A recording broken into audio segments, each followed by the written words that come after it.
عبد الحميد كرمالي هو لاعب كرة قدم جزائري ومدرب سابق للمنتخب الوطني الجزائري.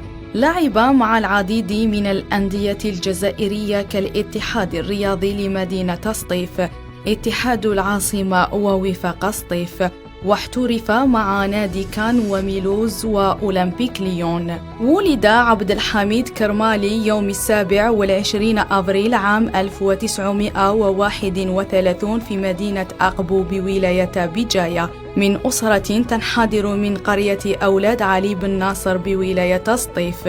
كان والده عسكريا في الجيش الفرنسي وله 3 إخوة. شغف بكرة القدم منذ الصغر، فكان يلعب ساعات طويلة بمحاذاة ثانوية محمد القيرواني وسط مدينة سطيف. بعد وفاة والده وبقاء عائلته دون مصدر رزق، اضطر للتنقل إلى مدينة ميلوز الفرنسية. اكتشف موهبته الكروية الشيخ علي بن عودة المعروف بلاياس، الذي كان مكلفا باختيار العناصر الشابة لضمها إلى فريق اتحاد سطيف، وهو الفريق الذي لعب معه كرمالي موسمين ضمن تشكيلة الأصاغر، ثم موسما واحدا في فئة الأشبال، واستدعي بعد ذلك للعب في فريق الأكابر. اتفق مع اتحاد العاصمة وعمره لا يتجاوز 17 سنة ليلعب معه في الوقت الذي كان يلعب فيه لحساب اتحاد سطيف،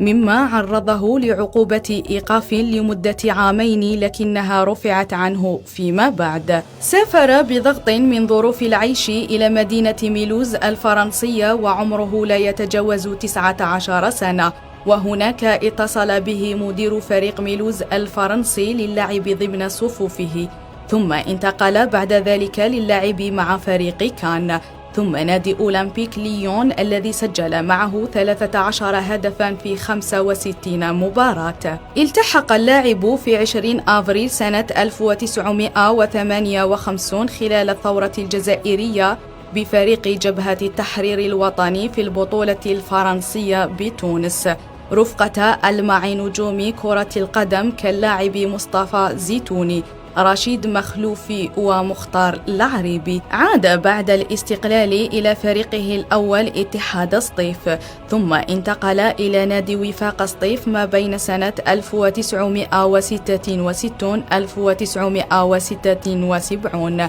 فحاز معه أول كأس الجمهورية في تاريخ الجزائر المستقلة. اختتم بعد سنة 1976 مشواره الكروي بوصفه لاعبا، وتفرغ لمهنة التدريب، فكانت بدايته فيها بقيادته للطاقم الفني لفريق وفاق سطيف. درب بعد ذلك عدة أندية تنشط في الدور المحلي الجزائري، مثل فريق شباب قسنطينة، اتحاد الشاوية وعنابة، ترجي مستغانم ومولودية العاصمة. خاض أيضا تجربة التدريب خارج الجزائر بالإشراف على أندية المرسى في تونس ونادي رأس الخيمة بدولة الإمارات العربية المتحدة ونادي الاتحاد الليبي، كما أشرف على المنتخب الجزائري للأواسط والأكابر بين سنتي 1990 1992. فاز على العديد من الألقاب مع وفاق سطيف بأول كأس للجمهورية بعد الاستقلال، ومع المنتخب الجزائري لفئة الأواسط بالبطولة الإفريقية والكأس الأفرو آسيوية